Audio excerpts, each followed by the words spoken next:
The letter arrived on a morning when Elias believed his life had already ended. It lay on the doormat like a quiet dare, its cream-colored envelope untouched by urgency, yet heavy with possibility. Elias stood frozen in the narrow hallway of his small apartment, the early light slipping through dusty blinds, painting pale stripes across the floor. He hadn't expected mail that wasn't a bill or a reminder of everything he had lost. He picked it up slowly, noticing his own name written in careful ink. The handwriting stirred something distant and uneasy in his chest. With a deep breath, he opened it. Inside was a single sheet of paper and a simple message: "If you are willing to return, the town is willing to listen."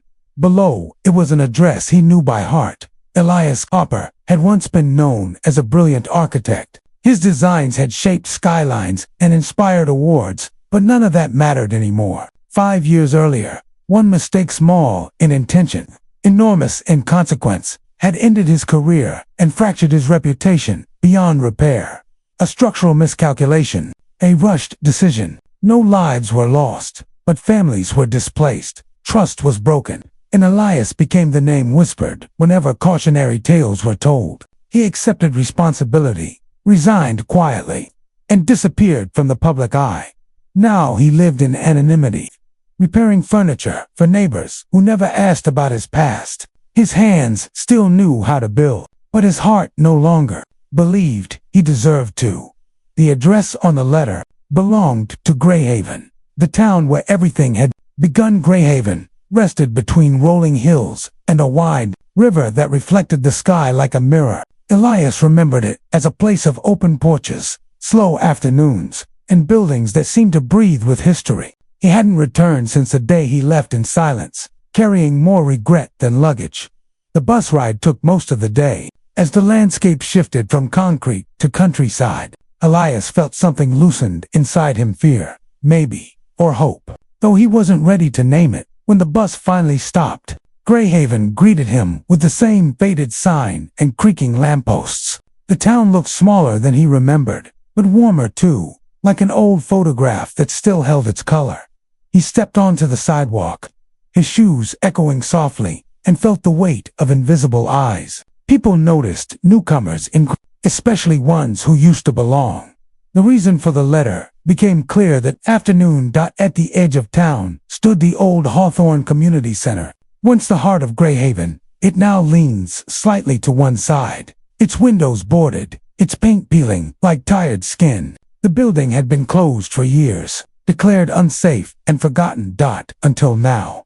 A small group gathered outside: town council members, local volunteers, and a few familiar faces Elias hadn't expected to see again. Among them stood Margaret Cole, the former mayor, her silver hair pulled back neatly, her eyes sharp but not unkind. "We need help," she said plainly when Elias approached. "Real help, and we need someone who understands this building." Elias looked at the community center, memories flooding back. He had designed its last renovation decades earlier, fresh out of college, full of confidence and optimism. "You know what people say about me," Elias replied quietly. Margaret nodded. "We also know who you were before the mistake, and who you could still be." The town wanted to restore the Hawthorne Center, not just as a building, but as a symbol, a place for children, for gatherings, for second beginnings. They wanted Elias to lead the project. The first days were the hardest. Elias walked through the dusty halls alone, sunlight spilling through cracked boards, illuminating floating particles like tiny stars. He traced the walls with his fingers, feeling every flaw, every weakness. The building was wounded, but not beyond saving. Neither, he realized, was he. Still, doubt followed him like a shadow. Each measurement he took, each sketch he drew, was haunted by the memory of failure. At night, he lay awake in the small guest room Margaret had arranged, staring at the ceiling, questioning every choice. The town watched quietly. Some offered cautious smiles. Others offered silence. Trust, Elias understood, would not be rebuilt with words. It was Lily who broke through first. She was 10 years old, curious and unafraid, with paint-stained sneakers and a habit of asking questions adults weren't prepared to answer. She wandered into the site one afternoon, holding a sketchbook nearly as big as her torso.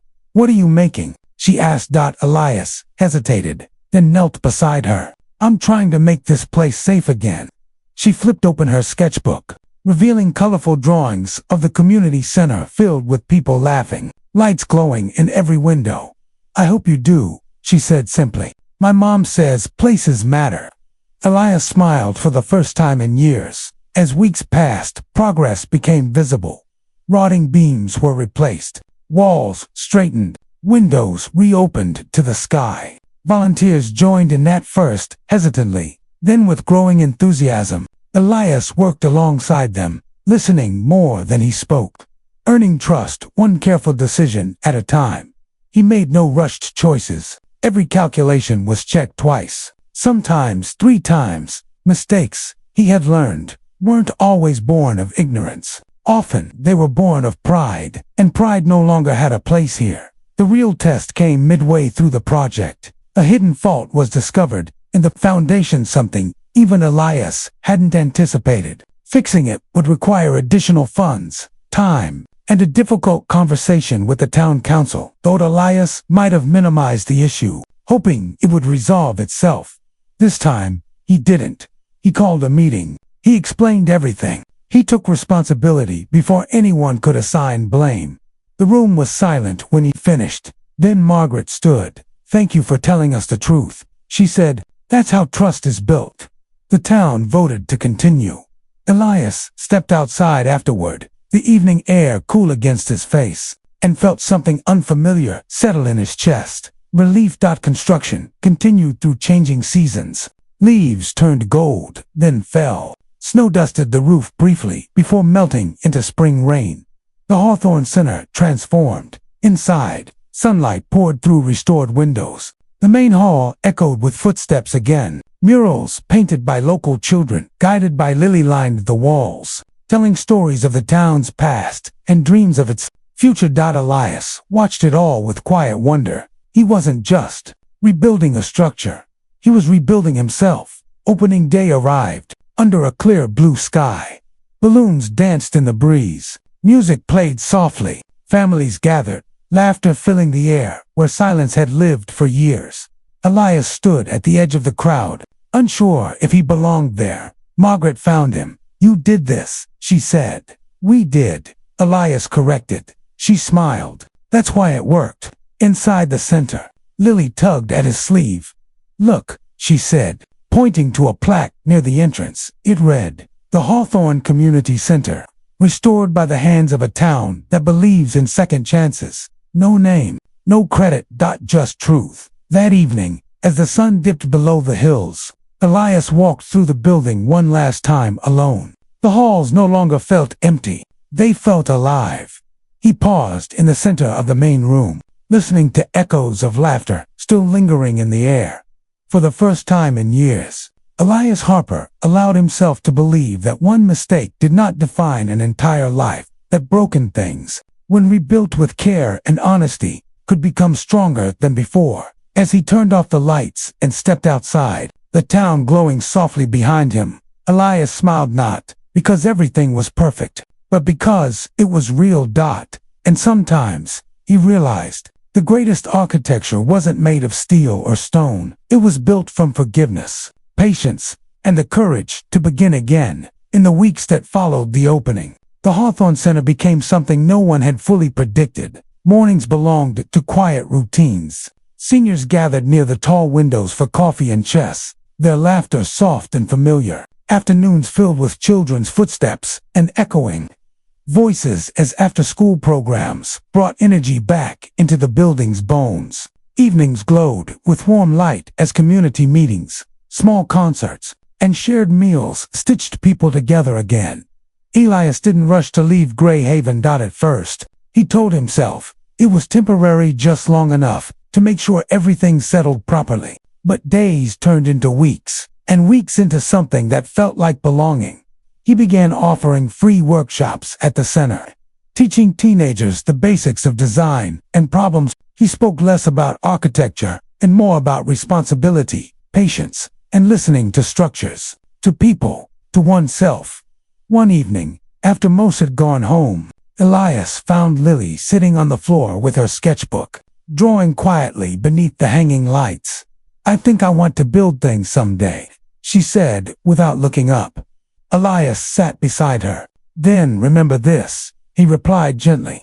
"Building isn't about making something impressive. It's about making something that lasts and taking care of it when it doesn't." She nodded, as if committing the words to memory. Not everyone in town had forgiven him completely.